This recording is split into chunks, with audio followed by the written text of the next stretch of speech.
তো পথের পাঁচালীর এর আগের দিনের ফার্স্ট যে পার্টটা ছিল সেই ফার্স্ট পার্টে আমরা অপুর পরিচয় পেয়েছি এবং সেকেন্ড পার্টে আমরা পেয়েছি হচ্ছে মানে চিনিবাস যখন মিঠাই এর বাড়ি ওর বাড়ি বিভিন্ন জায়গাতে বিক্রি করতে গিয়েছে, তো তার দিদির সাথে কি ঘটনা ঘটেছে না ঘটেছে ইত্যাদির বিবরণ পেয়েছি। এবং 3 নম্বর পার্টে আমরা যখন তার মা মানে সর্বজয়া, অপুর মা সর্বজয়া যখন দুপুরবেলা খাওয়া দাওয়ার পর মহাভারতের গল্প শোনাতো বা মহাভারতের গল্প শুট করে পড়তো, সেই মহাভারতের গল্পের কাহিনীর একটি অন্যতম চরিত্র কর্ণের প্রতি অপুর যে মনোভাব সেটা প্রকাশিত হয়েছে, তাই তো। এবার আমরা চতুর্থ পার্ট আলোচনা করব। বলেছে কয়েক মাস কাটিয়া গিয়াছে, সর্বজয়া এক বাটি ভাত দুধ মাখিয়া পুত্রকে খাওয়াইতে বসিল। আন্ডারলাইন হবে। এখান থেকে প্রশ্ন আসতে পারে যে সর্বজয়া পুত্রকে মানে অপুকে কি খাওয়ানোর বন্দোবস্ত করেছিল। দুধ ভাত আমরা প্রায় সবাই খেয়েছি, খেতে বেশ ভালোই লাগে। তো এখানে পুত্র হচ্ছে অপু। দেখি হা কর, তোমার কপালখানা মন্ডা না মিঠাই না, দুটো ভাত আর ভাত। তার ছেলের দশা দেখলে হয়ে আসে, রোজ ভাত খেতে বসে মুখ কাঁচু মুচু, বাঁচবে কি খেয়ে? বাঁচতে কি এসেছো? আমায় জ্বালাতে এসেছো বই তো নয়। ও মুখ ওরকম মুখ ঘুরিও না, ছি। হা করো লক্ষ্মী, দেখি এই দলাটা হলেই হয়ে গেল। আবার ও বেলা টুনুদের বাড়ি মনসার ভাসান হবে, আন্ডারলাইন হবে। তাহলে আমরা পাচ্ছি যে টুনু, প্রতিবেশী টুনু, তার বাড়িতে হচ্ছে মনসার গান, মনসার যাত্রাপালা অনুষ্ঠিত হয়েছে, সেখানে মনসার ভাসান দেওয়া হবে। অর্থাৎ মনসার ভাসান বলতে এখানে মনসার পালা গানের কথা বলা হচ্ছে। গ্রামগঞ্জের দিকে এখন এই জিনিসটা লুপ্ত হয়ে গিয়েছে, তবে এখনো পর্যন্ত গ্রামগঞ্জের দিকে যদি যাওয়া যায় তবে মনসা গান অল্প হলেও চোখে পড়ে। তো আগেকার দিনে কিন্তু এই মনসার গান বর্ষার সময়, বিশেষ করে শ্রাবণ আষাঢ় মাস এবং বছরের কোনো এক সময়ে বিভিন্ন জায়গাতে এই মনসার গান কিন্তু অনুষ্ঠিত হতো। তুই জানিস না বুঝি? শিগগির খেয়ে নে, চল আমরা সব। মা সর্বজয়া অপুকে বলছে যে সামান্য দুধ ভাত তোকে দিয়েছি, খেয়ে নে তাড়াতাড়ি, তারপর আমরা টুনুদের বাড়িতে মনসার গান দেখতে যাব। দুর্গা বাড়ি ঢুকল, কোথা হইতে ঘুরিয়া আসিয়াছে, এক পা ধুলা, কপালের সামনে এক গোছা চুল সোজা হইয়া প্রায় 4 আঙ্গুল উঁচু হইয়া আছে। তার মানে তার চুলগুলো কিন্তু উস্কো খুস্কো, সে চুল আছড়ায়নি, কপালে এদিক ওদিক করে উঠছে এবং সে খালি পায়ে এদিক ওদিক বিভিন্ন বনে বাজারে তো ঘুরে বেড়ায়, তাই তার পা ধুলো মাখা হয়ে রয়েছে। সে সবসময় আপন মনে ঘুরিতেছে, পাড়ার সমবয়সী ছেলেমেয়েদের সঙ্গে তাহার বড় একটা খেলাধুলা নাই। কোথায় কোন ছোপে বইচি পাকিল, বইচি হচ্ছে একটা ফল, লাল রঙের ফল হয়। কাদের বাগানে কোন গাছটায় আমের গুটি বাঁধিয়াছে, ছোট ছোট আমের বোল এসছে, আমের মুকুল এসছে ইত্যাদি সে দেখে বেড়াচ্ছে। আর কি দেখছে যে কোন বাসতলায় সেরাকুল খাইতে মিষ্ট, সেরাকুল হচ্ছে একটা গ্রামীণ বর্ণকুল পথের পাঁচালী অনুসারে, খাইতে মিষ্ট, এসব তাহার নখদর্পণে, আন্ডারলাইন হবে, এসব তাহার নখদর্পণে। এখানে তাহার নখদর্পণে বলতে কি কি বোঝানো হচ্ছে? বইচি ফল, তারপর আমের গুটি আর সেয়াকুল, এগুলো হচ্ছে অ্যান্সার হবে। পথে চলিতে চলিতে সে সর্বদা পথের দুই পাশে সতর্ক দৃষ্টিতে চাইয়া দেখিতে চলিয়াছে, কোথাও কাঁচা পাকা বসিয়া আছে কিনা। যদি কোথাও কণ্টকারী গাছের পাকা ফল দেখিতে পাইল, তৎক্ষণাৎ খেলাঘরের বেগুন করিবার জন্য তাহা তুলিতে বসিয়া যাইবে। এই কোনটি করি গাছের পাকা ফল বলতে কি বোঝায়? পথঘাটে ঝোপে ঝাড়ে এক ধরনের ছোট্ট বেগুনের মতন লাল লাল ফল দেখতে পাওয়া যায়। গাছটা হচ্ছে কাঁটা টাইপের, খেয়াল করেছিস? আচ্ছা, তো কোনো সময় তো লক্ষ্য করলে বুঝতে পারবি যে ঝোপ হয়ে থাকে গাছটা, আর অনেকটি ফল থোকা থোকা থোকা থোকা ফুটে থাকে, এবং গাছটা সম্পূর্ণটাই কাটা থাকে। আমরা চলিত ভাষাতে বলে থাকি যে এটা বন বেগুনের গাছ, ঠিক আছে। এখানে সেই বন বেগুনের গাছটাকেই কোনটি করি গাছ বলা হচ্ছে। তো খেলাঘরের বেগুন করিবার জন্য তাহা তুলিতে বসিয়া যাইবে, হয়তো পথে কোথাও বসিয়া সে নানান রকমের খাপড়া লইয়া ছুড়িয়া পরীক্ষা করিয়া দেখিতেছে, গঙ্গা যমুনা খেলায় কোনখানায় ভালো তাক হয়। তো গঙ্গা যমুনা খেলার সাথে কিন্তু আমরা এর আগের পরিচ্ছেদে পরিচয় পেয়েছি, একটা বিশেষ গ্রামীণ খেলা। পরীক্ষায় যেখানা ভালো বলিয়া প্রমাণিত হইবে সেখানা সে সযত্নে আঁচলে বাঁধিয়া লইবে, সর্বদাই সে পুতুলের বাক্স এবং খেলাঘরের সরঞ্জাম লইয়া মহাব্যস্ত। সে ঢুকিয়া অপরাধীর দৃষ্টিতে মায়ের দিকে চাহিল। আন্ডারলাইন হবে এখানে, সে অপরাধী বলতে বোঝাচ্ছে কার কথা? দিদি দুর্গার কথা। সর্বজয়া বলিল, এলে, এসো, ভাত তৈরি, খেয়ে আমায় উদ্ধার করো। তারপর আবার কোন দিকে বেরোতে হবে? বেরো। বৈশাখ মাসের দিন সকালের মেয়ে দেখো গে যাও, সেজুতি করছে। অর্থাৎ বৈশাখ মাস মানে বৈশাখ মাস। বৈশাখ মাস হচ্ছে একটা ধর্ম মাস হিসাবে পালন করা হয়, বিশেষ করে এটা বৈষ্ণবদের ক্ষেত্রে। তারা সকালবেলা উঠে এবং বিশেষ করে হচ্ছে সন্ধ্যার টাইমে সাজবাতি দেয়, তারপর হচ্ছে বিভিন্ন ফল টল দিয়ে পুজো টুজো করে, কীর্তন হয়। এটা কিন্তু গোটা বৈশাখ মাস জুড়ে চলে। বৈশাখ মাস এবং কার্তিক মাস, এই দুটো মাস হচ্ছে মেইনলি তারা পালন করে। তো সেজুতি করছে বলতে বোঝাচ্ছে এখানে সন্ধ্যাবাতি দেওয়া। তো বলছে যে তুই তো মেয়ে মানুষ, এত বড় হয়েছিস, বাড়িতে থাকিস না, এদিক ওদিক ঘুরে বেড়াস, খালি খাওয়ার সময় বাড়িতে আসিস। কিন্তু সকলের মেয়ে দেখ বাড়িতে বাড়িতে কিন্তু এই বৈশাখ মাসে সন্ধ্যাবাতি দেয়, শিব পুজো করছে। আর অত বড় ধাড়ি মেয়ে মানে হচ্ছে বড় মেয়ে, দিন রাত কেবল টোটো অর্থাৎ টোটো করে ঘুরে বেড়াচ্ছিস। সেই সকাল হতে না হতেই বেরিয়েছে, আর এখন এই দুপুর ঘুরে গিয়েছে, এখন এলো বাড়ি। মাথাটা ছিঁড়ি দেখো না, না একটু তেল দেওয়ান, না একটু চিরুনি ছোঁয়ানো, অর্থাৎ উস্কো ফুস্কো চুল, এলোমেলো চুল, সে মাথার চুল আশ্রয় না, আর ঘুরে বেড়ায়। সর্বজয়ার কথা শেষ হইবার পূর্বেই এক ব্যাপার ঘটিল। কি ঘটল না, বলছে আগে আগে ভুবন মুখুজ্জের বাড়ির সেজ ঠাকুরন পিছনে পিছনে তাহার মেয়ে টুনু ও দেওয়ারের ছেলে হচ্ছে সতু। আন্ডারলাইন হবে এখানে।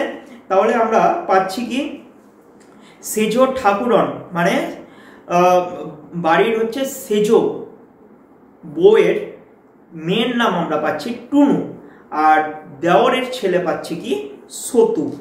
এরা কি করছে, তাদের পিছনে পিছনে আর 4-5টি ছেলে মেয়ে সম্মুখের দরজা দিয়া বাড়ি ঢুকল। সেজ ঠাকুরন কোনো দিকে না চাহিয়া বাড়ির কাহারও সহিত কোনো আলাপ না করিয়া সোজা হনন করিয়া ভেতরের দিকে রোয়াকে উঠিল। নিজের ছেলের দিকে ফিরিয়া বলিলেন, কই নিয়ে আয়, বের কর পুতুলের বাক্স দেখি। হঠাৎ করে কোনো কিছু না জানিয়ে অপুদের বাড়িতে এই ভুবন মুখুজ্জে, যার পরিচয় এর আগের পরিচ্ছেদে পেয়েছি, সম্ভ্রান্ত বা ধনী পরিবারের একজন সদস্য, এর বাড়ির 3 জন সদস্য হঠাৎ করে অপুর বাড়িতে এসছে। একটা হলো সেজ ঠাকুরন, তার মেয়ে টনু এবং দেওয়ারের ছেলে সতু। এরা 3 জন মিলে হঠাৎ করে অপুর বাড়িতে এসছে এবং তল্লাশি শুরু করেছে। কিসের তল্লাশি? ওই যে অপু একটা গোপন পুতুলের বাক্স যে তৈরি করেছে এবং তার ভিতরে যে বিভিন্ন সরঞ্জাম রেখেছে, সেই পুতুলের বাক্সটা তারা খুঁজে বের করতে যাচ্ছে। কেন যাচ্ছে আমরা পরের লাইনে জানবো। বলছে এবারের কি হোক কোনো কথা বলিবার পূর্বে টুনু এবং সতু দুজনে মিলিয়া দুর্গার টিনের পুতুলের বাক্সটা ঘর হইতে বাহির করিয়া আনিয়া রোয়াকে নামাইল এবং টুনু বাক্স খুলিয়া খানিকটা খুঁজিবার পর 1 ছড়া পুতির মালা বাহির করিয়া বলিল। আন্ডারলাইন হবে যে পুতুলের বাক্স থেকে টুনু কি বের করেছিল? পুতির মালা। এই দেখো মা, আমার সেই মালাটা সেদিন যে সেই খেলতে গিয়েছিল সেদিন চুরি করে এনেছে। আন্ডারলাইন হবে সেদিন চুরি করে এনেছে। কে চুরি করে এনেছে বলছে এখানে?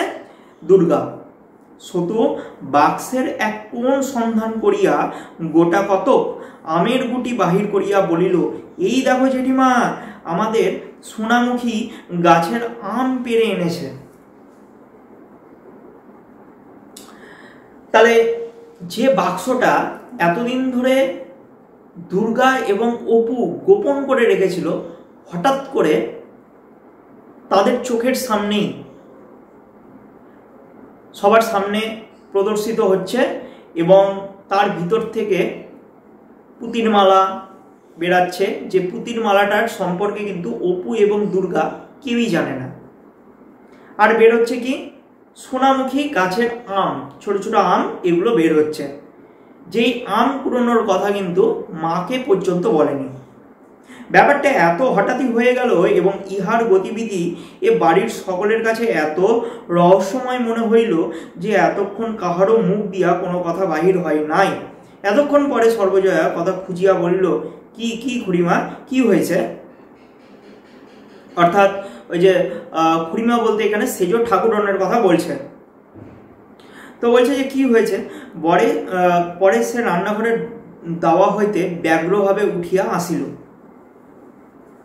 সর্বজয়া হচ্ছে অপু এবং দুর্গার মা। এই দেখো না কি হয়েছে, কীর্তিকানা দেখো না একবার, তোমার মেয়ে সেদিন খেলতে গিয়ে টুনুর বাক্সের পুতুল থেকে এই পুতির মালা চুরি করে নিয়ে এসছে। মেয়ে কদিন থেকে খুঁজে খুঁজে হয় না। তারপর সতু গিয়ে বললে যে তোর পুতির মালা দুর্গা দিদির বাক্সের মধ্যে দেখে এলাম। দেখো একবার কাণ্ড, তোমার মেয়েও কম নাকি, চোর, চোরের বেহদ্দ চোর। আর ওই দেখো না, বাগানের আমগুলো গুটি পড়তে দেরি হয় না চুরি করে নিয়ে এসে বাক্সে লুকিয়ে রেখেছে। যুগপৎ দুই চুরির অতর্কিতায় আড়ষ্ট হইয়া দুর্গা পাঁচিলের গায়ে ঠেস দিয়া দাঁড়াইয়া খামিতেছিল। দুর্গা তো একদম ভয়ে কাঠ হয়ে গিয়েছে, অবাক হয়ে গিয়েছে। আরে আমি তো এরকম ধরা পড়ে যাচ্ছি, এগুলা সব কি বেরাচ্ছে আমি তো জানি না। সর্বজয়া জিজ্ঞাসা করিল, এনেছিস এই মালা ওদের বাড়ি থেকে? দুর্গাকে জিজ্ঞাসা করছে। দুর্গা কথার উত্তর দিতে না দিতেই সেজবউ বলিলেন, মানে তার কথা শেষ হলোই না, মানে কিছু একটা বলতে ছিল, আরে শুনুক কি বলছে না বলছে, সেটা শেষ না হতে হতেই বলছে যে না আনলে কি আর মিথ্যে কথা বলছি নাকি? বলি এই আম কটা দেখো না, সোনামুখীর আম, চেন না নাকি? এও কি মিথ্যে কথা? সর্বজয়া অপ্রতিভ হইয়া বলিল, না সেজ করি, আপনার কথা মিথ্যে তো বলিনি, আমি ওকে জিজ্ঞাসা করছি। সেজ ঠাকুরন হাত নাড়িয়া ঝাঁজের সহিত বলিলেন, জিজ্ঞাসা করো আর যা করো বাপু, ও মেয়ে সোজা হবে না, আমি বলে দিচ্ছি।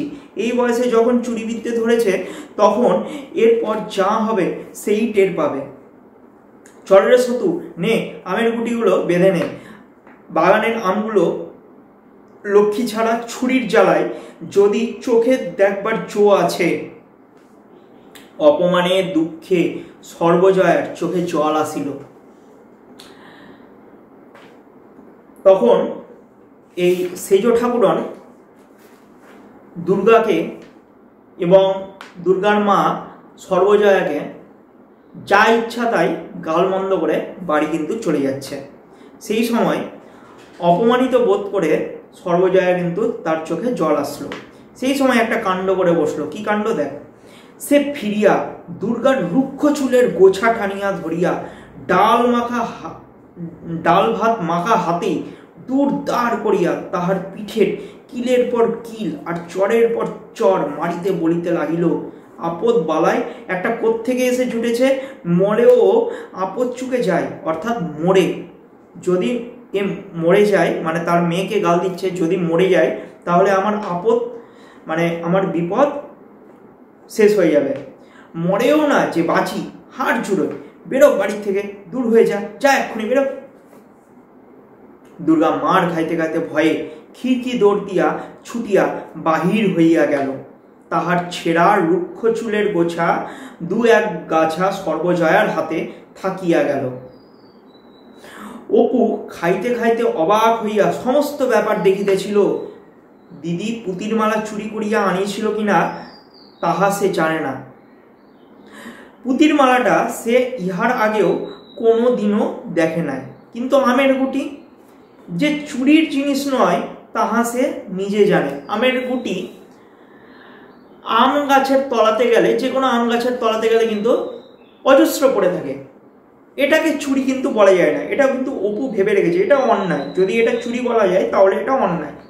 কাল বৈকালে দিদি তাহাকে সঙ্গে করিয়া টুনুদের বাগানে আম কুড়াইতে গিয়াছিল এবং সোনামুখীর তলায় আম কটা পড়িয়াছিল, দিদি কুড়াইয়া লইল। সে জানে কাল হইতে অনেকবার দিদি বলিয়াছে, ও অপু এবার সেই আমের গুটিগুলো জাড়াবো, অর্থাৎ কেটে টুকরো টুকরো করে মাখবো, কেমন তো? কিন্তু মা অসুবিধাজনকভাবে বাড়ি উপস্থিত থাকার দরুন উক্ত প্রস্তাব আর কার্যে পরিণত করা সম্ভব হয় নাই।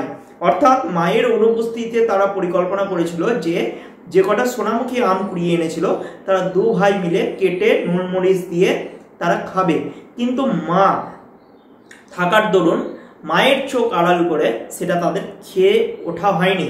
তাই ভবিষ্যতের কথা ভেবে তারা বাক্সে সংরক্ষণ করে রেখেছিল। দিদির অত্যন্ত আশায় জিনিস আমগুলো এভাবে লইয়া গেল। তাহার উপর আবার দিদি এরূপভাবে মারও খাইল। দিদির চুল ছিঁড়িয়া দেওয়ার মায়ের উপর তাহার অত্যন্ত রাগ হইল। যখন তাহার দিদির মাথায় সামনে রুক্ষ চুলের এক গোছা খাড়া হইয়া বাতাসে ওড়ে, তখনই কি জানি কেন দিদির উপর অত্যন্ত মমতা হয়। কেমন যেন মনে হয় দিদির কেহ কোথাও নাই, সে যেন একা কোথা হইতে আসিয়াছে, উহার সাথী কেহ এখানে নাই। এই লাইনগুলোর মাধ্যমে দিদি অপুর প্রতি দিদি দুর্গার প্রতি ভাই অপুর যে একটা মায়া, মমতা, স্নেহ, ভালোবাসার যে পরিচয়, সেগুলো কিন্তু প্রকাশিত হচ্ছে। বোঝা গেছে? কেবলই মনে হয় কেমন করিয়া সে দিদির সকল দুঃখ ঘুচাইয়া দিবে, সকল অভাব পূরণ করিয়া তুলিবে। তাহার দিদিকে সে এতটুকু কষ্টে পড়িতে দিবে না। খাওয়ার পরে অপু মায়ের ভয়ে ঘরের মধ্যে বসিয়া পড়িতে লাগিল, কিন্তু তাহার মন থাকিয়া থাকিয়া কেবলই বাহিরে ছুটিয়া যাইতেছিল। বেলা একটু পড়িলে সে টুনুদের বাড়ি, পটলুদের বাড়ি, নেড়াদের বাড়ি, একে একে সকল বাড়ি খুঁজিল। দিদি কোথাও নেই, দিদিকে আর কিন্তু খুঁজে পাচ্ছে না। দিদি রাগ অভিমান করে বাড়ি ছেড়ে কোথাও একটা চলে গিয়েছে।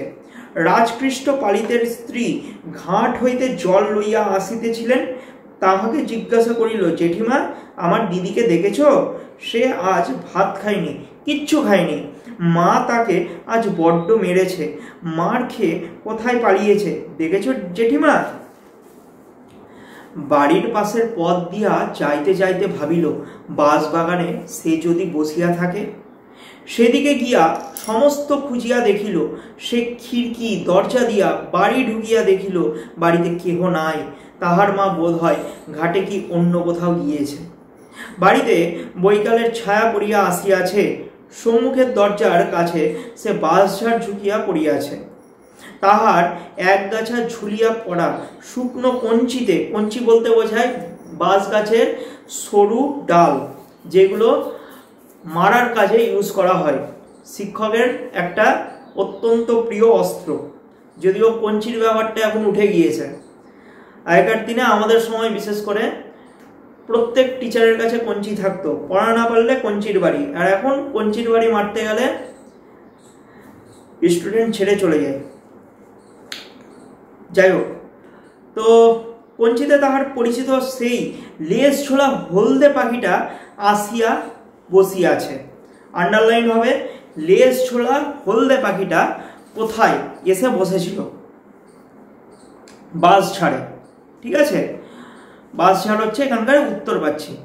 তো রোজই সন্ধ্যার কিছু পূর্বে সে কোথা হইতে আসিয়া এই বাঁশঝাড়ের ওই কঞ্চিখানার উপরে বসে। তাহলে বাঁশঝাড়ের কঞ্চিখানার উপর আন্ডারলাইন হবে, বাঁশঝাড়ের ওই কঞ্চিখানার উপর লেজ ছোলা হলদে পাখি বসে থাকে রোজ রোজ রোজ। আরো কত কি পাখি চারিদিকে বনে কিচকিচ করিতেছে। নীলমণি রায়ের পোড়ো ভিটা গাছপালার ঘন ছায়ায় ভরিয়া গিয়াছে। তাহার মন হঠাৎ হু হু করিয়া উঠিল। কতক্ষণ হইল সেই গিয়াছে, বাড়ি আসে নাই, খাই নাই, কোথায় গেল দিদি? ভুবন মুখুজ্জের বাড়ির ছেলেমেয়েরা মিলিয়া উঠানে ছুটোছুটি করিয়া লুকোচুরি খেলিতেছে। রানু তাহাকে দেখিয়া ছুটিয়া আসিল। তো রানু হচ্ছে এখানে ওই ভুবন মুখুজ্জের বাড়ির ছেলে মেয়েদের মধ্যেরই কোনো একজন। তো রানু তাহাকে যখনই দেখলো, মানে অপুকে যখনই দেখলো, তখনই ছুটে এসে বলল, ভাই অপু এসেছে, ও আমাদের দিকে হবে, আইরে অপু। অপু তাহার হাত ছাড়াইয়া লইয়া জিজ্ঞাসা করলো, মানে অপু তাদের সাথে খেলবে না, তাই হাতটা ছেড়ে জিজ্ঞাসা করছে, আমি খেলবো না রানু দিদিকে দেখেছো? রানু জিজ্ঞাসা করলো, দুর্গা? না, তাকে তো দেখিনি, বকুলতলায় নেই তো। বকুলতলার কথা তাহার মনেই হয় নাই, অর্থাৎ অপু বকুলতলার কথা কিন্তু ভুলে গিয়েছে। সেখানে দুর্গা পাই থাকে বটে, ভুবন মুখুজ্জের বাড়ি হইতে সে বকুলতলায় গেল, সন্ধ্যা হইয়া আসিয়াছে। বকুল গাছটা অনেক দূর পর্যন্ত জুড়িয়া ডালপালা ছড়াইয়া ঝুপসি হইয়া দাঁড়াইয়া আছে। ঝুপসি অর্থাৎ হচ্ছে ঝোপঝাড়, ঝোপঝাড় হয়ে সেই বকুল গাছের ডালপালাগুলো দাঁড়িয়ে রয়েছে, তলাটা অন্ধকার। বড় বড় বকুল গাছগুলো যদি দেখা হয় এবং তার তলাতে যদি দাঁড়ানো হয়, তাহলে কিন্তু বেশ ছায়া এবং ঠান্ডা ঠান্ডা ভাব অনুভূত হয়। তো ওই ছায়া জায়গাটাই হচ্ছে এখানে অন্ধকার বলেছে। কেহ কোথাও নাই। যদি কোনো দিকে গাছপালার আড়ালে থাকে, সে ডাক দিল, দিদি ও দিদি, দিদি। অন্ধকার গাছটায় কেবল কতকগুলো বক ছটপট করিতেছে মাত্র। আন্ডারলাইন হবে। তাহলে বক তার পাখা কোথায় ঝাপটা দিচ্ছিল? বকুল গাছে, ঠিক আছে, বকুলতলায়। বকুলতলা হচ্ছে গোলকোটে ডাক, বকুল গাছ হচ্ছে গোলকোটে ডাক। তাহলে উত্তর কি পাচ্ছি আমরা? বকুল গাছ, ঠিক আছে।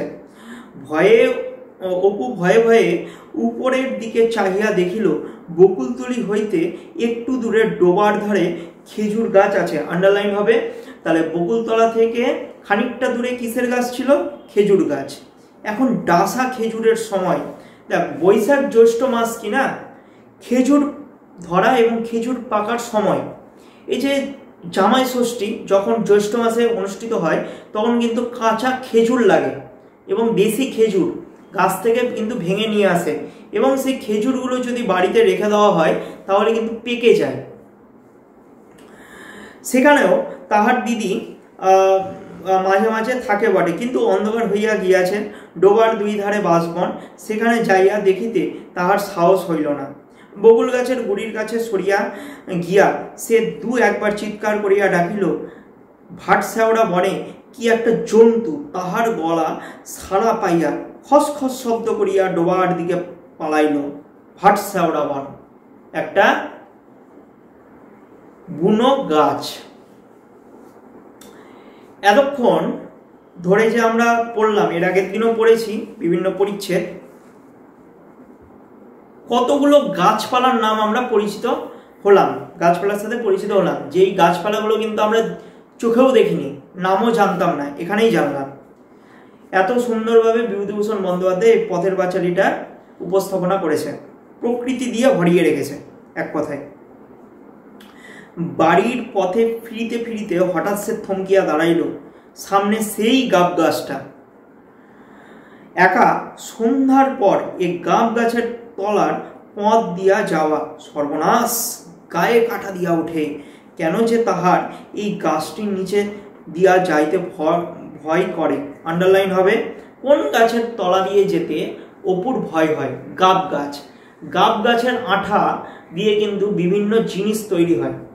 গাব গাছের আঠা, গাব গাছের ফল হয় বেশ শক্ত ফল, এবং গাব গাছের আঠা দিয়ে হচ্ছে গদের আঠা তৈরি হয়।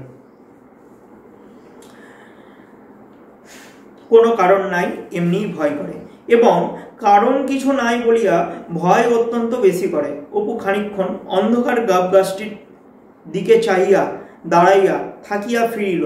তাহাদের বাড়ি যাইবার আর একটি পথ আছে। একটুখানি ঘুরিয়া পটলিদের বাড়ির উঠোন দিয়া গেলে গাবতলার এ অজানা বিভীষিকার হাত হইতে নিষ্কৃত পাওয়া যায়। পটলিদের উঠোন দিয়ে যদি গাবতলায় যাওয়া যায়, তাহলে এই বিভীষিকা অর্থাৎ ভয়, ঠিক আছে, গাবতলার এই ভয় কি, ভয় থেকে অপু পরিত্রাণ পায়, নিষ্কৃত পায়। তাই কি বলছে না, পটলিদের বাড়িতে এসে পটলির ঠাকুমা সন্ধ্যার সময় বাড়ির রোয়াকে ছেলে পিলেদের লইয়া হাওয়ায় বসিয়া গল্প করিতেছেন। সন্ধ্যার সময় আগেকার দিনে গ্রামগঞ্জে যখন ইলেকট্রিসিটি ছিল না, তখন কুপির আলো, প্রদীপের আলোতে বাড়ির বয়স্করা ছোটদের নিয়ে বিভিন্ন গল্প গুজবে মেতে উঠত। তো ইনভার্টার যখন আসেনি, ইনভার্টার যখন বাড়ি বাড়ি আসেনি, পাড়ায় পাড়ায় আসেনি, তখনও কিন্তু যখন লোডশেডিং হতো তখনও কিন্তু বাড়ির সবাই মিলে হয় বাড়ির ছাদে বা খোলা মাঠে একসাথে বসে গল্প গুজব কিন্তু করা হতো। ঠিক আছে, এগুলো পুরনো স্মৃতি, প্রায় কম বেশি সবাই করেছে ইনভার্টার আসার আগে। এখন প্রায় প্রত্যেকের বাড়িতে ইনভার্টার, ওই লাইন চলে যাওয়ার পর যে আনন্দটা সেটা আর খুঁজে পাওয়া যায় না। লাইন চলে গেল মানে মোমবাতির আলোতে পড়ো, লণ্ঠনের আলোতে পড়ো, কুপির আলোতে পড়ো। এরপর পটলির মা রান্নাঘরে রাঁধিতেছেন, উঠোনে মাচা তলায় বিধু জেলেনি দাঁড়াইয়া মাছ বিক্রয়ের পয়সা তাগাতা করিতেছে। তাগাতা করা মানে হচ্ছে গোনা। অপু বলিল, দিদিকে খুঁজতে গিয়েছিলাম ঠাকুমা, বকুলতলা থেকে আসতে আসতে। ঠাকুমা বলিলে, দুর্গা এই তো বাড়ি গেল। অর্থাৎ সবাইকে না জানিয়ে, অপুকে না জানিয়ে বা অপুর চোখের আড়ালে দুর্গা কিন্তু সন্ধ্যা নামার মুহূর্তে বাড়ি চলে গিয়েছে। এবং দুর্গাকে কে দেখেছে? দুর্গাকে দেখেছে হচ্ছে পটলির ঠাকুমা। তো ঠাকুমা বললেন, দুর্গা এই তো বাড়ি গেল, এই কতক্ষণ যাচ্ছে, ছুটে যা দেখি। বোধ হয় এখনো বাড়ি গিয়ে পৌঁছায়নি। সে এক দৌড়ে বাড়ির দিকে ছুটিল। পিছন হইতে পটলির বোন রাজি, আন্ডারলাইন হবে, পটলির বোন নাম কি পাচ্ছি? রাজি পাচ্ছি, রাজি, রাজি নাম। পটলির বোন রাজি চেঁচাইয়া বলিল, কাল সকাল আসিস অপু, আমরা গঙ্গা যমুনা খেলার নতুন ঘর কেটেছি ঢ্যাকশালের পেছনে নিমতলায়, দুর্গাকে বলিস। তাহাদের বাড়ির কাছে আসিয়া পৌঁছিয়া হঠাৎ সে থমকিয়া দাঁড়াইয়া গেল। দুর্গা আর্তস্বরে চিৎকার করিতে করিতে বাড়ির দরজা দিয়া দৌড়াইয়া বাহির হইতেছে। পিছন পিছনে তাহার মা কি একটা হাতে মারিতে মারিতে তাড়া করিয়া ছুটিয়া আসিয়াছে। তাহলে এখান থেকে বোঝা যাচ্ছে মায়ের রাগ কিন্তু এখনো কমেনি। সারাদিন বাড়ি ছিল না মেয়েটা, হঠাৎ করে সন্ধ্যা নামার মুহূর্তে যখন দুর্গা বাড়ি ফিরেছে, তখনই কিন্তু মা দুর্গাকে দেখে রাগে উদ্যত হয়ে মারতে শুরু করেছে। তো দুর্গা গাবতলার পথ দিয়া ছুটিয়া পালাইল। মা দরজা হইতে ধাবমানা মেয়ে পিছনে চেঁচাইয়া বলল, যাও, বেরো, একেবারে জন্মের মতো যাও, আর কখনো বাড়িতে যেন না ঢুকতে হয়। বালাই আপদ চুকে যাক, একেবারে ছাতিম তলায় দিয়ে আসি। ছাতিম তলায় গ্রামের শ্মশান, আন্ডারলাইন হবে। অর্থাৎ তার মা দুর্গার মৃত্যু কামনা করছে। অপুর সমস্ত শরীর যেন জমিয়া পাথরের মতো আড়ষ্ট ও ভারী হইয়া গেল। তাহার মা সবেমাত্র ভিতরে বাড়িতে ঢুকিয়া মাটির প্রদীপটি রোয়াকের থান হইতে উঠাইয়া লইতেছে। সে পা টিপিয়া টিপিয়া বাড়ি ঢুকিতেছে। তাহার মা তাহার দিকে চাইয়া বলল, তুমি আবার এত রাত পর্যন্ত কোথায় ছিলে শুনি? মোটেই তো আজ ভাত খেয়েছ? তাহার মনে নানা প্রশ্ন জাগিতেছিল, মানে অপুর মনে দিদি সম্পর্কিত বিভিন্ন প্রশ্ন জেগেছিল। দিদি আবার মার খাইল কেন? সে এতক্ষণ কোথায় ছিল? দুপুরবেলা দিদি কি খাইল? সে কি আবার কোনো জিনিস চুরি করিয়া আনিয়াছে? কিন্তু ভয়ে কোনো কথা না বলিয়া সে কলের পুতুলের মতো মায়ের কথা মতো কাজ করিয়া ঘরের মধ্যে ঢুকিল। পরে ভয়ে ভয়ে প্রদীপ উস্কাইয়া, মানে প্রদীপের সলতাটা তুলে দিয়ে হালকা তুলে দিয়ে উস্কাইয়া নিজের ছোট বইয়ের দপ্তরটি বাহির করিয়া পড়িতে বসিল। দপ্তর বলতে বোঝায় বই খাতা রাখার বাক্স। আগেকার দিনে টিনের বাক্সে বই খাতা রাখতো, ছোট্ট একটা টিনের বাক্স হতো, খুব সুন্দর আগে দেখতে লাগতো। সেই টিনের বাক্স করেই কিন্তু সবাই পাঠশালা হোক বা বিদ্যালয়ে হোক বইপত্র সঙ্গে নিয়ে যেত। তখনও কিন্তু এই ব্যাগের প্রচলনটা আসেনি। আর যাদের বাক্স ছিল না বাড়িতে, তারা এই বগলের তলায় বই খাতা নিয়ে হেঁটে হেঁটে যেত। তো ছোট বইয়ের দপ্তরটি বাহির করিয়া পড়িতে বসিল। সে পড়ে মোটে তৃতীয় ভাগ, আন্ডারলাইন হবে। তাহলে অপু কোন ক্লাসে পড়ে? তৃতীয় ভাগে পড়ে। যেরকম নার্সারি, লোয়ার, আপার, ক্লাস 1, 2 ইত্যাদি রয়েছে, সেরকম হচ্ছে তৃতীয় ভাগে সে পড়ছে। কিন্তু দপ্তরে কি কি রয়েছে? ব্র্যাকেট হবে। দপ্তরে রয়েছে দুখানা মোটা ভারী ইংরেজি কি বই, মানে মোটা মোটা দুখানা ইংরেজি বই রয়েছে। আর কি রয়েছে? কবিরাজি ঔষধের তালিকা। কবিরাজি ঔষধ বলতে বোঝায় আয়ুর্বেদ সম্পর্কিত বিভিন্ন গাছামো ঔষধের ধারণা। আর কি রয়েছে? একখানি পাতা ছেঁড়া দাশু রায়ের পাঁচালী, একখানি 1303 সালের পুরাতন পাজি প্রভৃতি আছে। পাজি বলতে বোঝায় পঞ্জিকা। সে নানা স্থান হইতে, এবার হচ্ছে ব্র্যাকেট ক্লোজ কর। তাহলে দপ্তরে কি কি রয়েছে আমরা পেলাম। তো সে নানা স্থান হইতে চাহিয়া এগুলো জোগাড় করিয়াছে। তার মানে এখান থেকে বুঝতে পারলাম এই যে জিনিসপত্রগুলো, এগুলো কিন্তু অপু কোথা থেকে কেনেনি বা অপুরা কোথা থেকে কেনেনি, তারা কি করেছে না এগুলো জোগাড় করেছে সব। এবং এগুলো না পড়িতে পারিলেও রোজ একবার করিয়া খুলিয়া দেখে। ছোট্ট অপু সব উচ্চারণ করতে পারে না, কিন্তু পৃষ্ঠা উল্টে উল্টে কি আছে না আছে নিজে পড়ার চেষ্টা করে। এই ইচ্ছা শক্তিটার অভাব বর্তমানে অত্যন্ত কম। ধর আমি পারছি না, রেখে দিলাম শোকেজে সাজিয়ে। কিন্তু অপু এখানে কিন্তু পড়তে না পারলেও প্রত্যেক দিন নিয়মিত সেই জিনিসগুলো নিয়ে বসে এবং পৃষ্ঠা উল্টে উল্টে কিন্তু দেখে। বোঝা গেছে? খানিকক্ষণ দেয়ালের দিকে চাহিয়া সে কি ভাবিল, পরে আর একবার প্রদীপ উস্কাইয়া দিয়া পাতা ছেঁড়া দাশু রায়ের পাঁচালিখানি খুলিয়া অন্য মনস্কভাবে পাতা উল্টাইতেছে। এমন সময় সর্বজয়া এক বাটি দুধ হাতে করিয়া ঢুকিয়া বলিল, এসো খেয়ে নাও দেখি। অপু দ্বিরুক্তি না করিয়া, মানে হচ্ছে ওই না, মানে আমি খাবো না, হ্যাঁ পরে খাবো ইত্যাদি, এটা হচ্ছে দ্বিরুক্তি। দ্বিরুক্তি না করিয়া বাটি উঠাইয়া দুধ চুমুক দিয়া খাইতে লাগিল। কারণ জানে যদি উল্টাপাল্টা কিছু যদি বলি, উত্তম মধ্যম দিদির মতন আমার পিঠে ধোলাই আছে। তাই অপু কিছু না বলে দুধ যা দিল খেয়ে নিল। অন্যদিন হইলে এত সহজে দুধ খাইতে তাহাকে রাজি করানো খুব কঠিন হইত। একটুখানি মাত্র খাইয়া সে বাটি মুখ হইতে নামাইল। সর্বজয়া বলিল, ও কি নাও সবটুকু খেয়ে ফেলো, ওইটুকু দুধ ফেললে তবে বাঁচবে কি খেয়ে? অপু বিনা প্রতিবাদে দুধের বাটি পুনরায় মুখে উঠাইল। সর্বজয়া দেখিল সে মুখের বাটি ধরিয়া রহিয়াছে, কিন্তু চুমুক দিতেছে না। সামান্য দুধ খেয়ে দুধের বাটি অপু তার মুখের কাছে ধরে রাখলো এবং সে চুমুক দেওয়ার ভান করলো, কিন্তু চুমুক আর দিল না। তাহার বাটি শুদ্ধ হাতটি কাঁপিতেছে। পরে অনেকক্ষণ মুখে ধরিয়া রাখিয়া হঠাৎ বাটি নামাইয়া সে মায়ের দিকে চাহিয়া ভয়ে কাঁদিয়া উঠিল।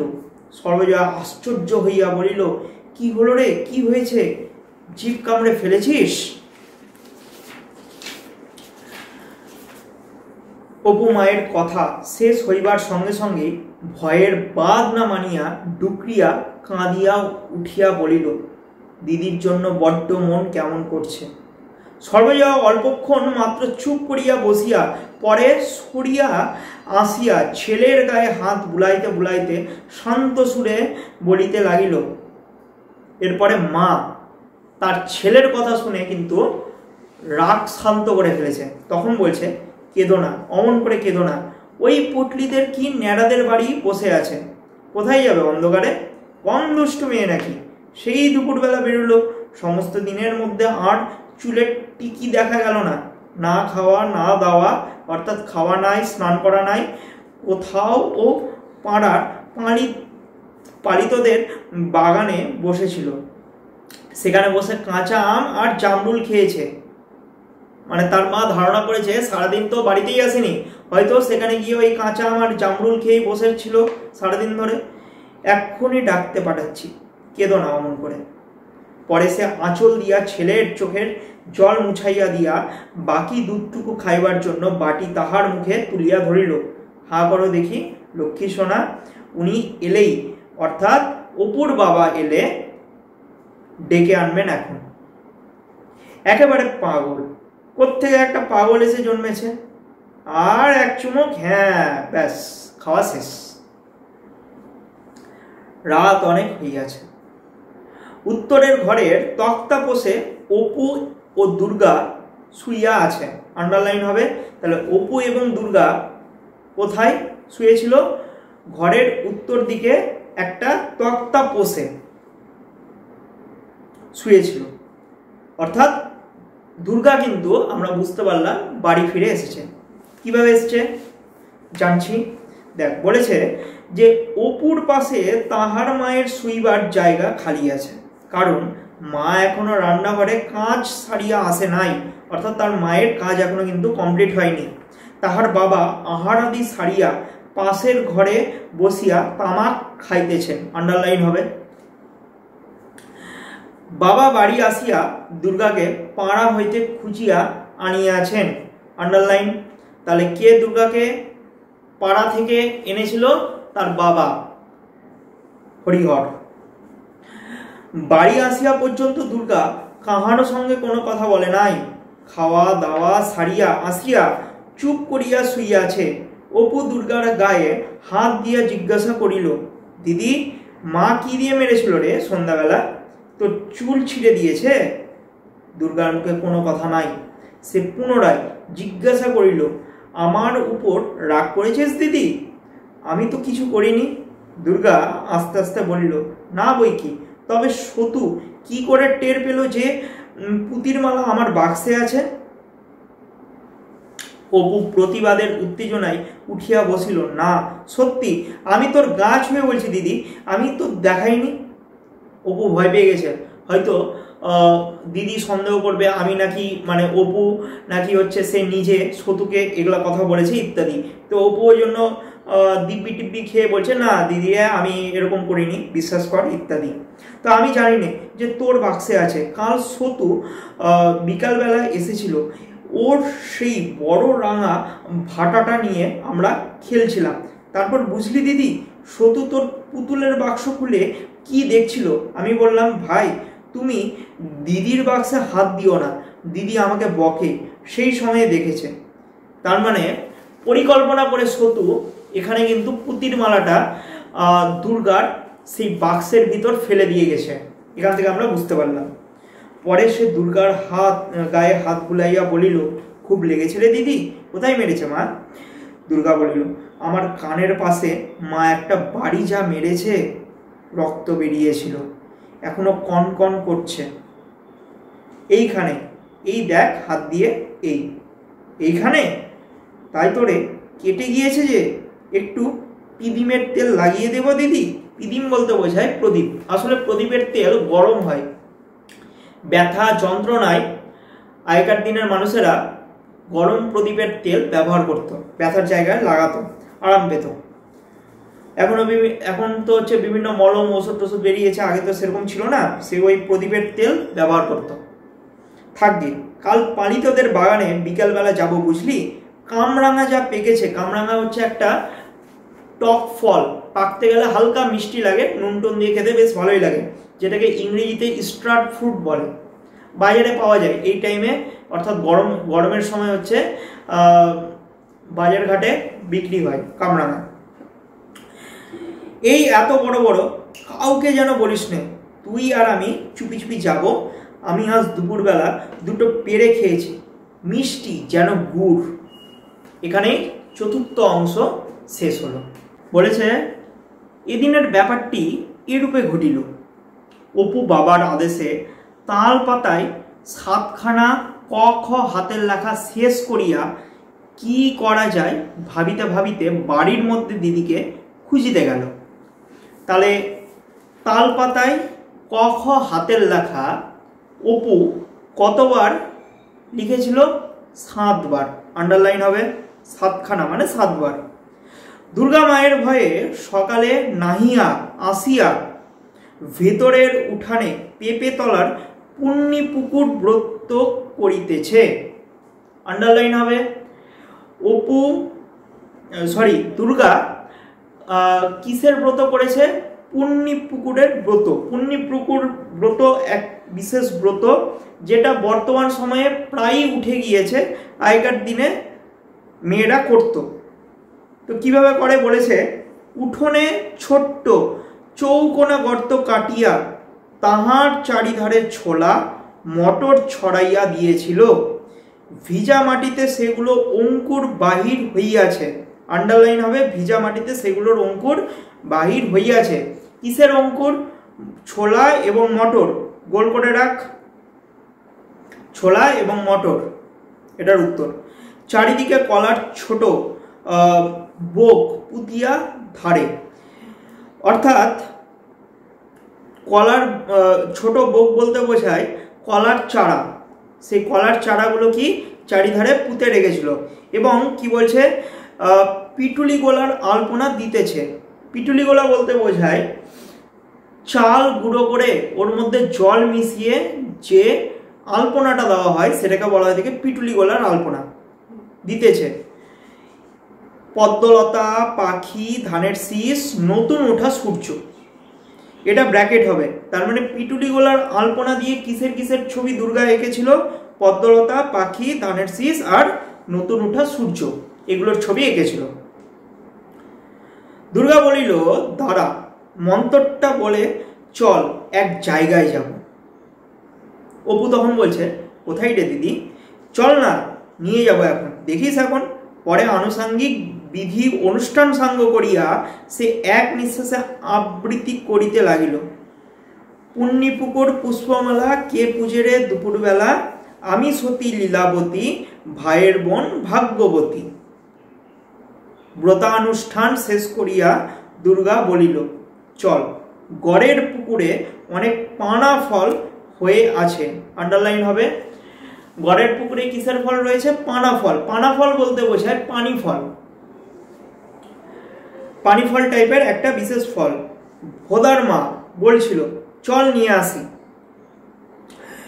কোন কালে গ্রামের আদিবাসিন্দা মজুমদারের বাড়ির চতুর্দিকে যে গড়খাই ছিল, গড়খাই বলতে বোঝায় গভীর খাদ, গড়খাই ছিল, তাহার অন্য অংশ এখন ভরাট হইয়া গিয়াছে।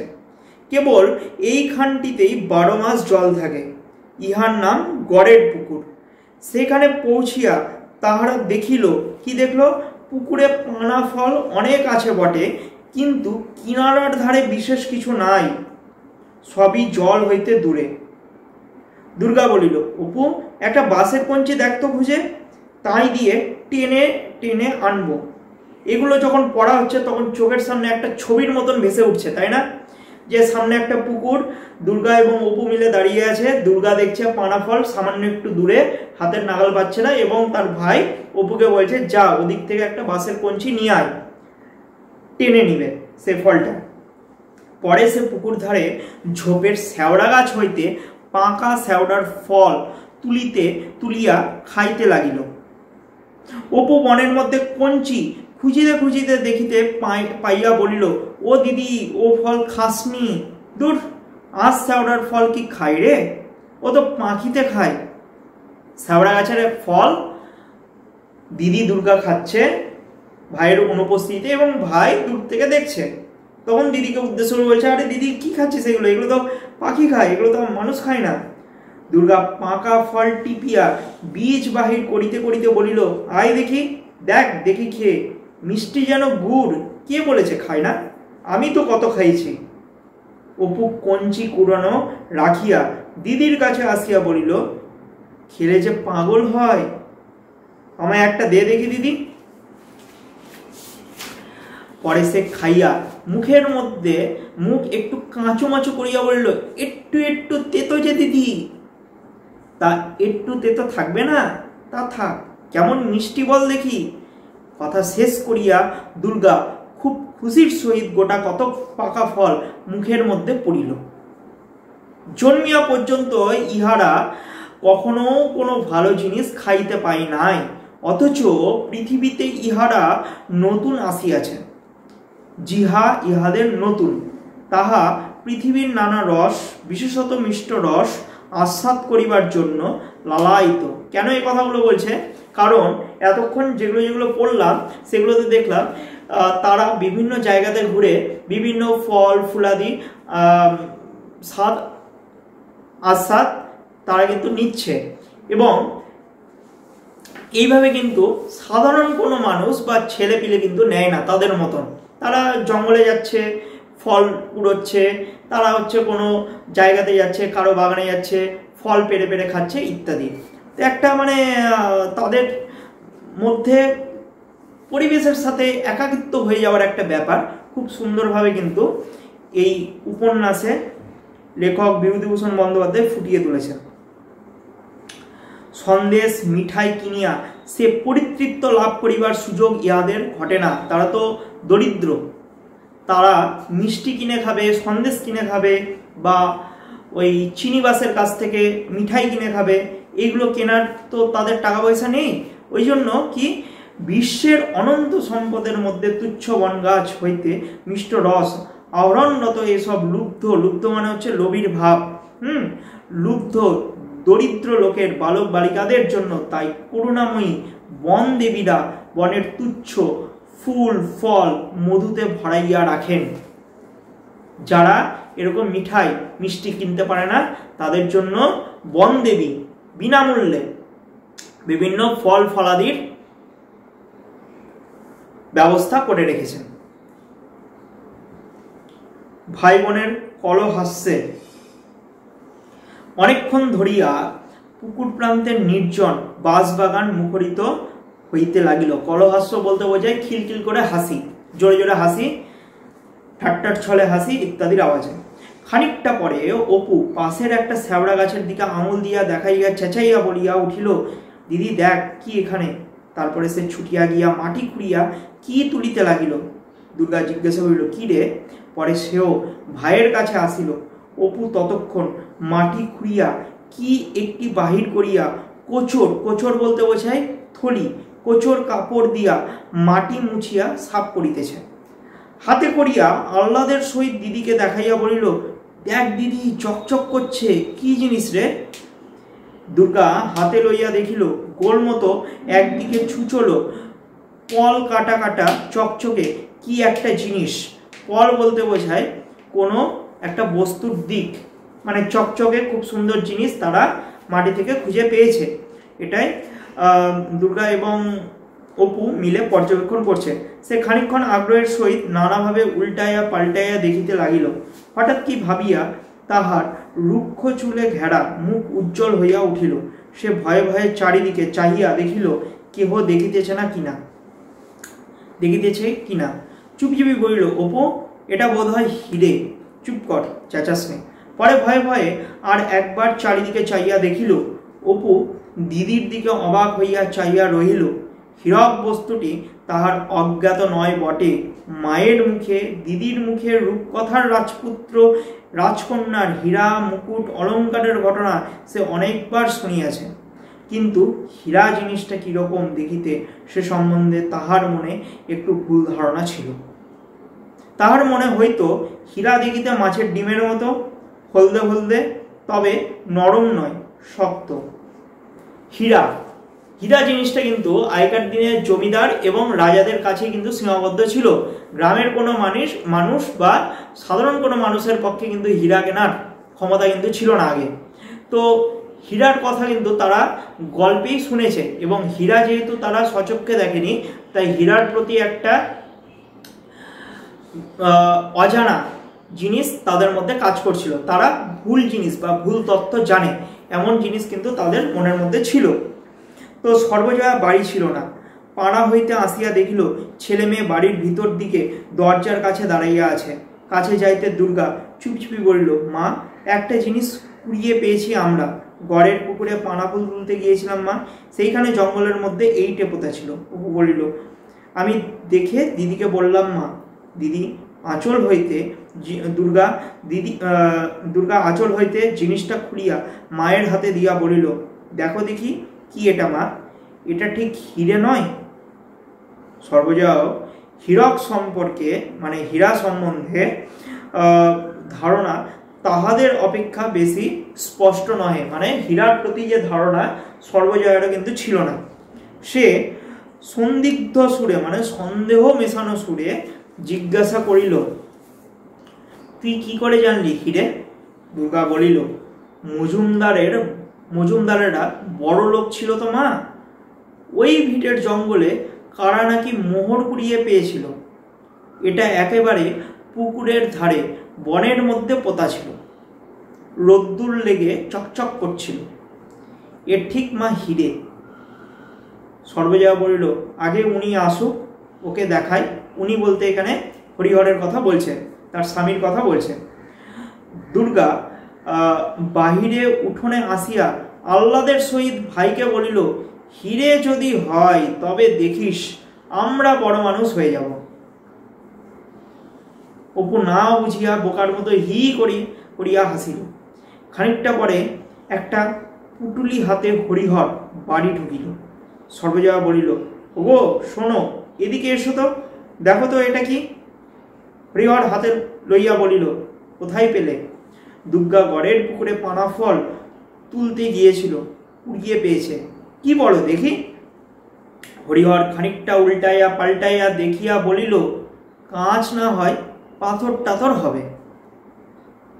এতটুকু জিনিস ঠিক বুঝতে পারছি না।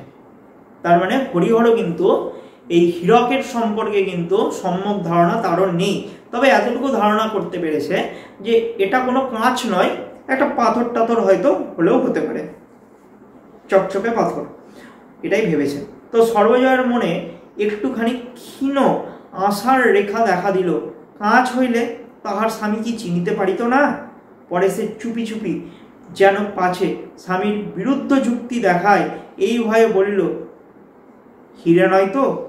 যদি হিরে হয়? হ্যাঁ, হিরে যদি পথে ঘাটে পাওয়া যেত তবে আর ভাবনা কি ছিল, তুমিও যেমন। তাহার মনে মনে ধারণা হইল ইহা কাঁচ। পরক্ষণেই কিন্তু মনে হইল হয়তো হতেও পারে। অর্থাৎ দোটানার মধ্যে কিন্তু হরিহর তার স্ত্রীর সাথে কথা বলার পর কাজ করছিল, দোটানাই পড়ে গেছিল, এটা কি কাঁচ না আসলে হিরে না অন্য কিছু ইত্যাদি। বলা যায় কি মজুমদারেরা বড়লোক ছিল। বিচিত্র কি যে হয়তো তাহাদেরই গয়না টয়নার কোনো কালে বসানো ছিল, কি করিয়া মাটির মধ্যে পুঁতিয়া গিয়াছে। কথাই বলে, কপালে না থাকিলে গুপ্তধন হাতে পড়িলেও চেনা যায় না। শেষে কি দরিদ্র ব্রাহ্মণের গল্পের মতো ঘটিবে? সে বলিল, আচ্ছা দাঁড়াও, একবার বরং গাঙ্গুলি বাড়ি দেখিয়া আসি। রাধিতে রাধিতে সর্বজয়া বারংবার মনে মনে বলিতে লাগিল, দোহাই ঠাকুর, কত লোক তো কত কি কুড়িয়ে পায়। আসলে একটা রূপকথার গল্প রয়েছে, সেখানে এক দরিদ্র ব্রাহ্মণ কোনো এক জায়গা থেকে হিরে মণিমাণিক্য ইত্যাদি সংগ্রহ করে কি হয়েছিল না বড়লোক হয়ে গিয়েছিল। ঠিক আছে, তো ওই জন্য বলছে যে শেষে কি এই ব্রাহ্মণের মতন কি তাদের দারিদ্রটা কি ঘুচবে। তো এই জন্য সর্বজয়া আবার পরক্ষণেও ভগবানকে স্মরণ করে তখন বলছে যে মানুষজন কত কি কুড়িয়ে পায়, তো আমরা যদি এটা কুড়িয়ে পেতাম তাহলে কি হতো, এই কষ্টে যাচ্ছে সংসারে, বাচ্চাদের দিকে মুখ তুলে তাকিও দোহাই ঠাকুর। মানে ঠাকুরকে বলছে যে যদি এটা হীরা হয় তাহলে তাদের কপাল ঘুরে যাবে, বাচ্চাদের দিকে হচ্ছে একটু মুখ তুলে আশীর্বাদ অন্তত করো, ঠাকুরকে বলছে। তাহার বুকের মধ্যে টিপ টিপ করিতেছিল। খানিকটা পরে দুর্গা বাড়ি আসিয়া আগ্রহের সুরে বলিল, বাবা এখনো বাড়ি ফেরেনি? হ্যাঁ মা। সঙ্গে সঙ্গে হরিহরের বাড়ির ভিতর ঢুকিয়া বলিল, হরিহর কি করলো না, বাড়ির ভিতর ঢুকিয়া বলিল, তখনই আমি বললাম এ কিছু নয়, গাঙ্গুলি মশাইয়ের জামাই সত্যবাবু কলকাতা থেকে এসেছেন। তিনি দেখেই বললেন, একরকম বেলোয়ারি কাঁচ, আন্ডারলাইন হবে, বেলোয়ারি কাঁচ বলতে বোঝায় এই যে বলছে ঝাড় লণ্ঠনে ঝুলানো থাকে, অর্থাৎ একটা চকচকে গাছ। আগেকার দিনে ঝাড় যে লণ্ঠনগুলো যে ব্যবহার করা হতো, সেখানে সৌন্দর্যের জন্য এই বেলোয়ারি কাঁচটা ব্যবহার করা হতো। রাস্তাঘাটে যদি হিরে জহরত পাওয়া যেত তাহলে তিনিও যেমন। এখানেই আমাদের পঞ্চম পরিচ্ছেদ শেষ হলো। তো বলেছে, বৈকালের দিকটা হঠাৎ চারিদিক অন্ধকার করিয়া কালবৈশাখীর ঝড় উঠিল। বৈশাখ মাসে কালবৈশাখী ঝড় হয়, তো কালবৈশাখীর সময় এমন সময় ঘটছে কি, অনেকক্ষণ হইতে মেঘ মেঘ করিতেছিল, তবুও ঝড়টা যেন খুব শীঘ্র আসিয়া পড়িল। অপুদের বাড়ির সামনে বাঁশঝাড়ের বাঁশগুলো পাঁচিলের উপর হইতে ঝড়ের বেগে হটিয়া ওধারে পড়াতে বাড়িটা যেন ফাঁকা ফাঁকা দেখাইতে লাগিল। ধুলা, বাঁশপাতা, কাঁঠাল পাতা, খড় চারিধার হইতে উড়িয়া তাহাদের উঠোন ভরাইয়া ফেলিল। তাহলে কালবৈশাখীর সময় প্রচণ্ড দমকা হাওয়া উঠেছে এবং তার বাড়ির সামনের দিকে যে বাঁশঝাড় ছিল, সেই বাঁশঝাড়ের মধ্যে থেকে বিভিন্ন পাতা, কাঁঠাল পাতা, খড় চারিধার থেকে উঠে এসে উঠোনে ভরে গেল। যা হয়, হাওয়া যখন জোরালো ওঠে তখন কিন্তু চারিদিক থেকে ধুলো, ময়লা, তারপর হচ্ছে শুকনো পাতা এদিক ওদিক ছড়িয়ে পড়ে। তো অপুদের উঠানো কিন্তু সেগুলোতে ভরে গেল। তো দুর্গা বাটির বাহির হইয়া আম কুড়াবার জন্য দৌড়িল। অপুও দিদির পিছু পিছু ছুটিল। দুর্গা ছুটিতে ছুটিতে বলিল, শিগগির ছোট, তুই বরং সিঁদুর কৌটো তলায় থাক, আমি যাই সোনামুখী তলায়। দৌড়ো দৌড়ো। ধুলোই চারিদিক ভরিয়া গিয়াছে। বড় বড় গাছের ডাল ঝড়ে বাকিয়া গাছ ন্যাড়া ন্যাড়া দেখাইতেছে। গাছে গাছে শো শো বো বো শব্দে বাতাস বাঁধিতেছে। বাগানে শুকনা ডাল, কুটা, বাঁশের খোলা উড়িয়া পড়িতেছে। শুকনা বাঁশপাতা ছুচালো আগাটি উঁচু দিকে তুলিয়া ঘুরিতে ঘুরিতে আকাশে উঠিতেছে। কুকসীমা গাছের শোয়ার মতো পালকগুলো সাদা সাদা ফুল ঝড়ের মুখে কোথা হইতে অজস্র উড়িয়া আসিতেছে। বাতাসের শব্দে কান পাতা যায় না। শো শো করে ঝড়ো হাওয়া বইছে এবং চারিধার থেকে ধুলো, বালি থেকে শুরু করে শুকনো পাতা এদিক ওদিক ছড়িয়ে পড়ছে। তো সোনামুখী তলায় পৌঁছিয়া অপু মহা উৎসাহে চিৎকার করিতে করিতে লাফাইয়া এদিক ওদিক ছুটিতে লাগিল। এই যে দিদি, ওই একটা পড়ল রে দিদি, ওই আরেকটা রে দিদি। চিৎকার যতটা করিতে লাগিল তাহার অনুপাতে সে আম কুড়াইতে পারিল না। তাহলে সোনামুখী তলায় অপু এবং দিদি এই ঝড়ের সময়ে আম কুড়োতে গিয়েছে। তো তাদের মধ্যে কি মহা উৎসাহ সৃষ্টি হয়েছে, আম কুড়াবার ধুম পড়েছে। তো এবার দিদি যে যতখানি না আম কুড়াতে পেরেছে, তার ভাই খালি চিৎকার করেই গেছে, দিদি ওখানে, দিদি ওইদিকে, দিদি এটা কুড়া, দিদি দেখ কত বড় আম, ইত্যাদি। তো সেই তুলনায় কিন্তু তার ভাই মানে অপু আম কুড়াতে আর পারছে না। ঝড় ঘোর রবে বাড়িয়া চলিয়াছে। ঝড়ের শব্দে আম পড়িবার শব্দ শুনিতে পাওয়া যায় না।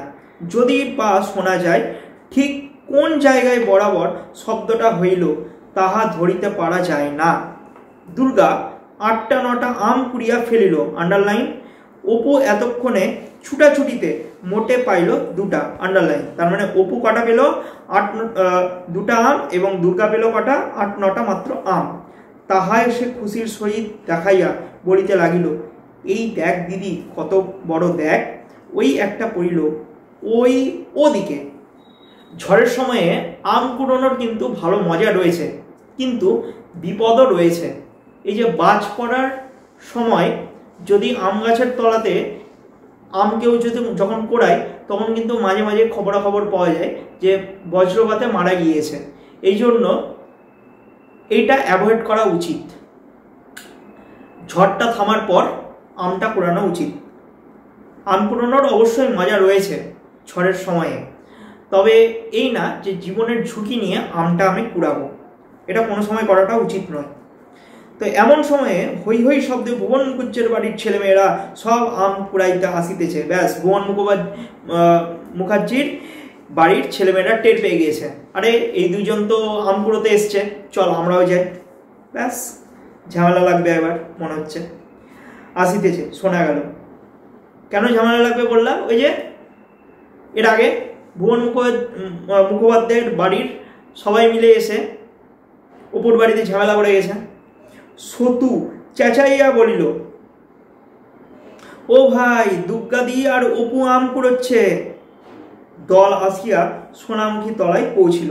সতু বলিল, আমাদের বাগানে কেন এসেছ আম কুড়োতে? সেদিন মা বারণ করে দিয়েছে না? দেখি কতগুলো আম কুড়িয়েছ। পরে দলের দিকে চাইয়া বলিল, সোনামুখী কতগুলো আম কুড়িয়েছে দেখেছিস টুনু?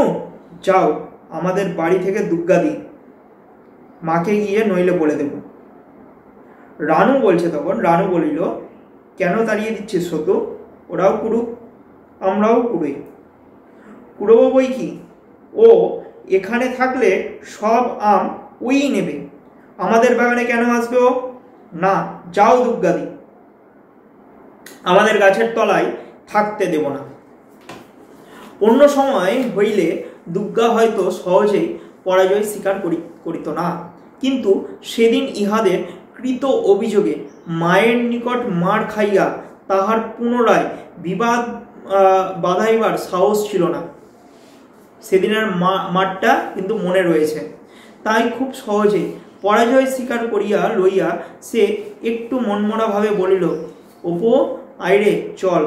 পরে হঠাৎ মুখে কৃত্রিম উল্লাসের ভাব আনিয়া বলিল, আমরা সেই জায়গায় যাই, চল অপু, এখানে থাকতে না দিলে বয়ে গেল, বুঝলি তো? এখনকার চেয়েও বড় বড় আম তুই আমি মজা করে কুড়োবো, এখন চলে আয়। এবং এখানে এতক্ষণ ছিল বলিয়া একটি বৃহত্তর লাভ হইতে বঞ্চিত ছিল, চলিয়া যাওয়ার প্রকৃতপক্ষে সাপে বর হইল। সকলের সম্মুখে এরূপ ভাব দেখাইয়া যেন অধিকতর উৎসাহের সহিত অপুকে পিছনে লইয়া রামচিতার বেড়া ফাঁক গলিয়া বাগানের বাহির হইয়া গেল। দুর্গার কিন্তু সেদিনের মাঠ মনে রয়েছে, চরম মাঠটার খেয়েছে, তাই দ্বিতীয়বার যাতে কোনো গন্ডগোল না বাঁধে, তাই সে ভাইকে নিয়ে রামচিতা বেড়ার পাশ দিয়ে বেরিয়ে চলে গেল। অপরদিকে ওই মুখুজ্জে বাড়ির ছেলেমেয়েরাও কিন্তু আনন্দিত হলো। রানু বলিল, কেন ভাই ওদের তাড়িয়ে দিলে? তুমি ভারী হিংসুক কিন্তু সতুদা। রানুর মনে দুর্গার চোখে ভর সাহারা চাউনি বড় ঘা দিল। অপু অত শত বোঝে নাই, বেড়ার বাহিরের পথে আসিয়া বলিল, কোন জায়গায় বড় বড় আম রে দিদি? পুটুদের সলতে খাগির তলায়? কোন তলায় দুর্গা? তাহার ঠিক করে নাই, একটু ভাবিয়া বলিল, চল গড়ের পুকুরের ধারের বাগানে যাবি, ওদিকে সব বড় বড় গাছ আছে, চল। গড়ের পুকুর এখান হইতে প্রায় 15 মিনিট ধরিয়া সুরি পথে অনবরত বন বাগান অতিক্রম করিয়া তবে পৌঁছানো যায়। অনেক কালের প্রাচীন আম ও কাঁঠালের গাছ, গাছতলার বন, চালতা, ময়না, কাঁটা সারা গাছের দুর্ভেদ্য জঙ্গল। দূর বলিয়া এবং জনপ্রাণীর বাসশূন্য গভীর বনের মধ্যে বলিয়া এসব স্থানে কেহ বড় একটা আম কুড়াইতে আসে না। কাছির মতো মোটা মোটা অনেক কালের পুরনো গুলঞ্চলতা এ গাছে ও গাছে দুলিতেছে। বড় বড় প্রাচীন গাছের তলাকার কাঁটা ভরা ঘন জঙ্গল খুঁজিয়া তলায় পড়া আম বাহির করা সহজসাধ্য তো নয়ই। তাহার ওপর আবার ঘনায়মান নিবিড় কৃষ্ণ ঝড়ো মেঘে ও বাগানের মধ্যে জঙ্গলে এরূপ অন্ধকারের সৃষ্টি করিয়াছে যে কোথায় কি ভালো দেখা যায় না।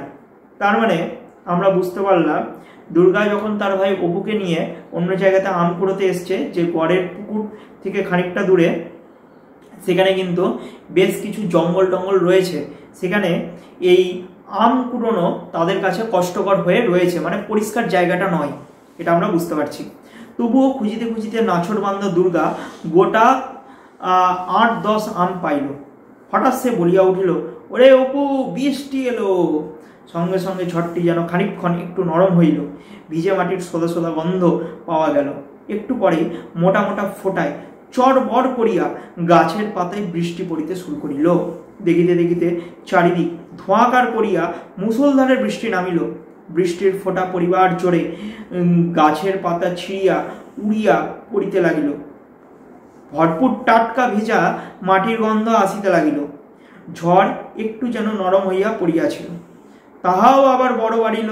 দুর্গা যে গাছ তলায় দাঁড়িয়াছিল, এমনই হয়তো হঠাৎ তথায় বৃষ্টি পড়িত না, কিন্তু পূবে হাওয়ার ঝাপটা গাছতলা ভাসাইয়া লইয়া চলিল। বাড়ি হইতে অনেক দূর আসিয়া পড়িয়াছে। অপু ভয়ের স্বরে বলিল, ও দিদি, বড্ড যে বৃষ্টি এলো, তুই আমার কাছে আয়। দুর্গা তাহাকে কাছে আনিয়া আঁচল দিয়া ঢাকিয়া কহিল, এ বৃষ্টি আর কতক্ষণ হবে? এই ধরে গেলে বলে। বৃষ্টি হলো, ভালোই হলো, আমরা আবার সোনামুখী তলায় যাব এখন। কেমন তো? সোনামুখী তলা, তার মানে বোঝা যাচ্ছে এটা কিন্তু দুর্গার বেশ প্রিয় জায়গা হয়ে উঠে দাঁড়িয়েছে। যতই এই সোনামুখী তলা নিয়ে গন্ডগোল হোক না কেন, সে বারবার এই সোনামুখী তলার কথা কিন্তু বলছে। সোনামুখীর তলায় যাবো এখন, কেমন তো? দুজনের চেঁচিয়া বলিতে লাগলো, নেবুর পাতায় কদম চা, চা বৃষ্টি ধরে যা। এটা একটা মানে গ্রামীণ উৎসাহ, মানে গ্রামের দিকে এই লাইনগুলো বলে যখন বৃষ্টি বেশি যখন হয়, মানে উৎসাহের সুরে তারা বলে। কর কর করাত, প্রকাণ্ড বন বাগানের অন্ধকার মাথাটা যেন এদিক হইতে ওদিক পর্যন্ত ছিড়িয়া গেল, অর্থাৎ বিদ্যুৎ চমকালো। চোখের পলকের জন্য চারিধারে আলো হইয়া উঠিল। অপু দুর্গাকে ভয়ে চড়াইয়া ধরিয়া বলিল, ও দিদি, ভয় কি রে? নেবুর পাতায় করম চা, হে বৃষ্টি ধরে যা। নেবুর পাতায় করম চা, তার মানে এটা একটা উৎসাহের সুরে তারা বলছে। হ্যাঁ, যখনই মানে বৃষ্টি বা বিদ্যুৎ দেবে যখন ভয় পাচ্ছে, তখন এই লাইনগুলো তারা আওড়াচ্ছে। বৃষ্টির ঝাপটায় তাহাদের কাপড় চুল ভিজিয়া টস টস করিয়া জল ঝরিতে লাগিল। চারিদিকে শুধু মুষলধারে বৃষ্টি পতনের হুস একটানা শব্দ, মেঘের ডাকে কানে তাঁড়া ধরিয়া যায়। একবার দুর্গার মনে হইতেছিল, সমস্ত বাগানখানা ঝড়ে মরমর করিয়া উপর হইয়া তাহাদের চাপা দিল বুঝি। কর কর করাত। অপু ভয়ে চোখ বুঝিল। তার মানে কালবৈশাখীর সময় কিন্তু ঘন ঘন বাজ পড়ছে, মেঘ গুড়গুড় করে ডাকছে, এবং ছোট্ট অপু ভয় পাচ্ছে। দুর্গা শুষ্ক গলায় উপরের দিকে চাইয়া দেখিল বাজ পড়িতেছে কিনা। গাছের মাথায় বন ধুদুলের ফল দুলিতেছে। শীতে অপু ঠক ঠক করিয়া দাঁতে দাঁত লাগিতেছিল। দুর্গা তাহাকে আরও কাছে টানিয়া আনিয়া শেষ আশ্রয়ের সাহসে বারবার দ্রুত আবৃত্তি করিতে লাগিল, মানে তাহাকে আরও উৎসাহ দিচ্ছিল যে এই বৃষ্টিটা যেন থেমে যায়, এবং থেমে গেলেই তারা কি বাড়িতে যেতে পারবে, তাই তো? নেবুর পাতায় করম চা, হে বৃষ্টি ধরে যা। নেবুর পাতায় করম চা, হে বৃষ্টি ধরে যা। নেবুর পাতায় করম চা। ভয়ে তাহার স্বর কাঁপিতেছিল। মানে দুর্গাও কিন্তু ভয় পাচ্ছে।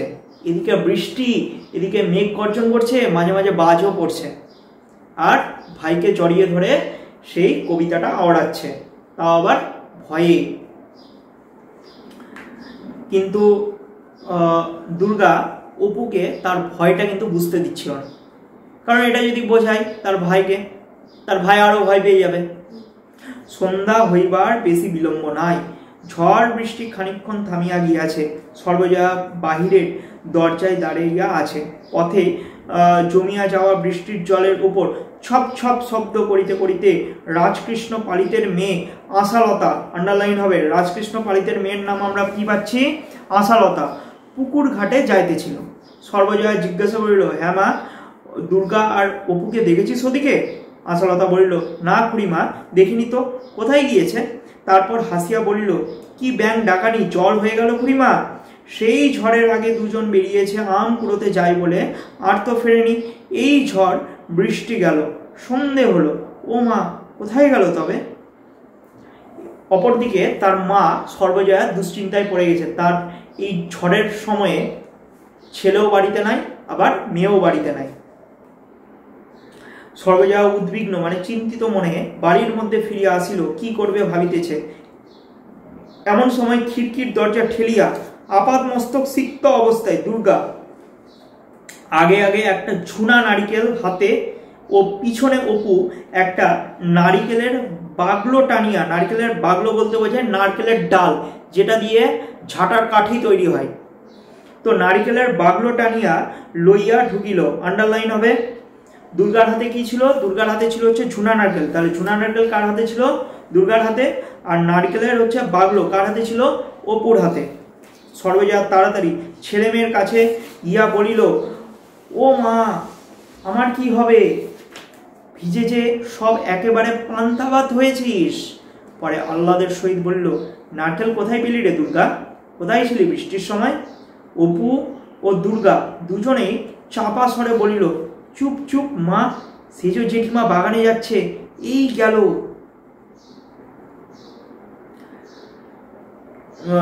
তখন অপু এবং দুর্গা হালকা কণ্ঠে তার মাকে বলছে, চুপ করো মা, চুপ করো, সেজ জেঠিমা ওদিকে বাগানে যাচ্ছে, শুনে ফেলবে। তার মানে বোঝা যাচ্ছে ওই সেই মুখুজ্জে বাড়ির বাগানের নারকেল তলা থেকে তারা নারকেলটা কুড়িয়ে পেয়েছে।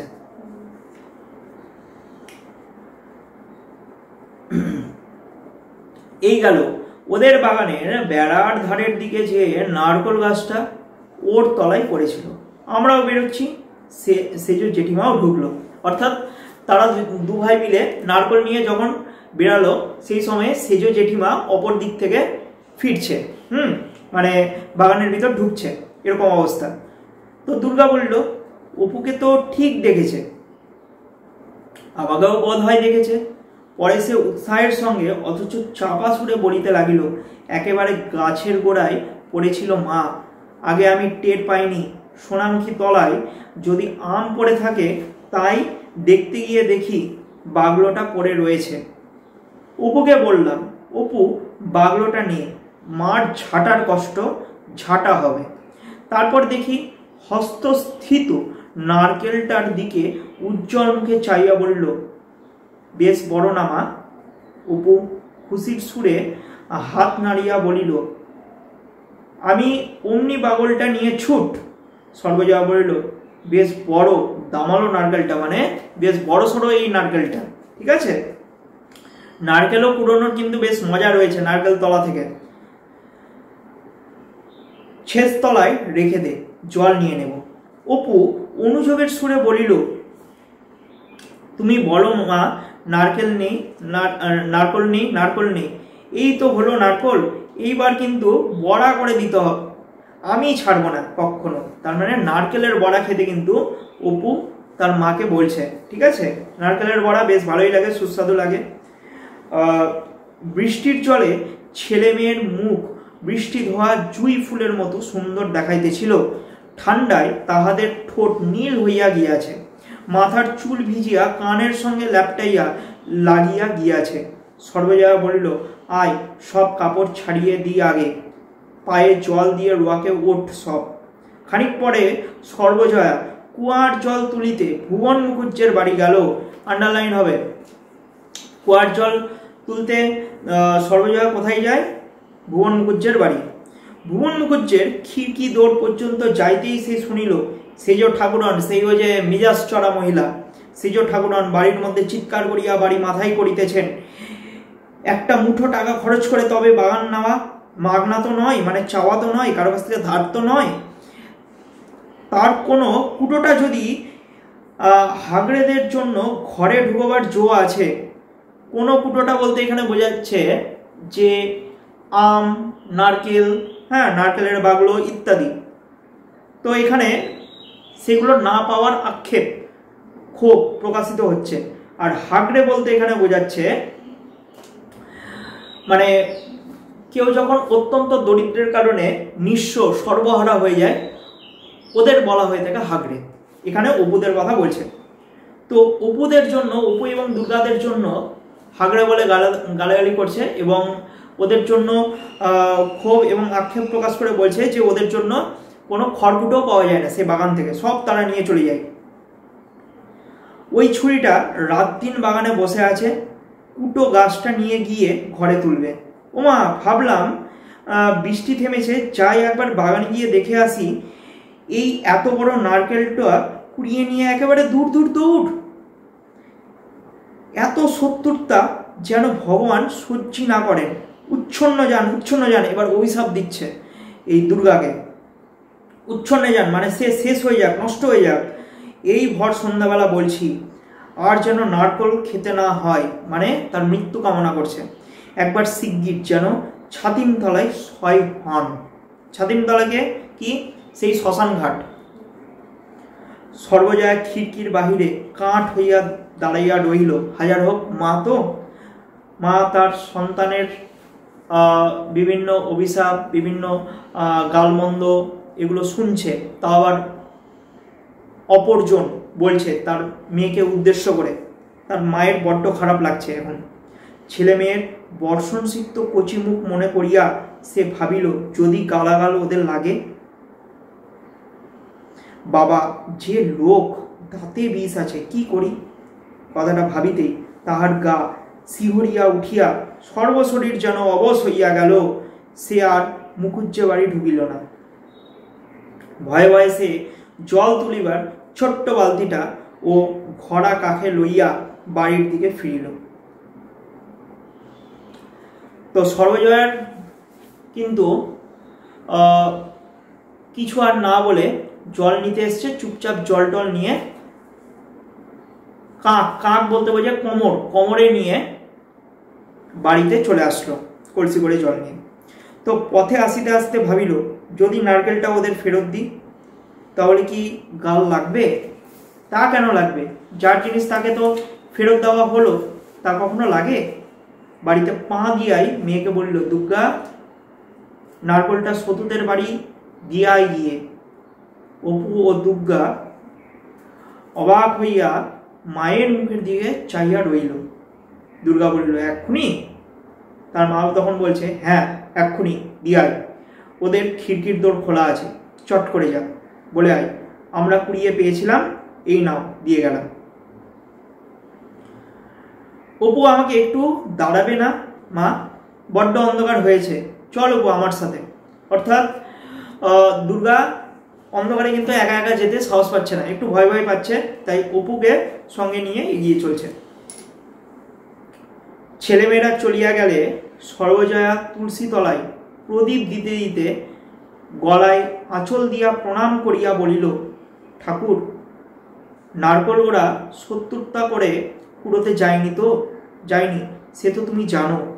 এ গাল যেন ওদের না লাগে, দোয়াই ঠাকুর, ওদের তুমি বাঁচিয়ে বর্তে রেখো ঠাকুর, ওদের তুমি মঙ্গল করো, তুমি ওদের মুখের দিকে চেয়েও, দোহাই ঠাকুর। আসলে লাস্টের দিকে আমরা দেখলাম মায়ের মমতা সন্তানের জন্য কিন্তু এক উতলা হয়ে উঠেছে এবং সন্তানের মঙ্গলের কথা ভেবে মা ভগবানের কাছে কিন্তু মঙ্গল কামনা করছে। আজকে ষষ্ঠ পরিচ্ছেদ শেষ হলো, এরপর সপ্তম এবং অষ্টম পরিচ্ছেদ বাকি রয়েছে, আর একটা ক্লাস হবে, তারপর শেষ হবে। আশা করি বোঝা গেল। ঠিক আছে, আজকে এতদূর থাকবে।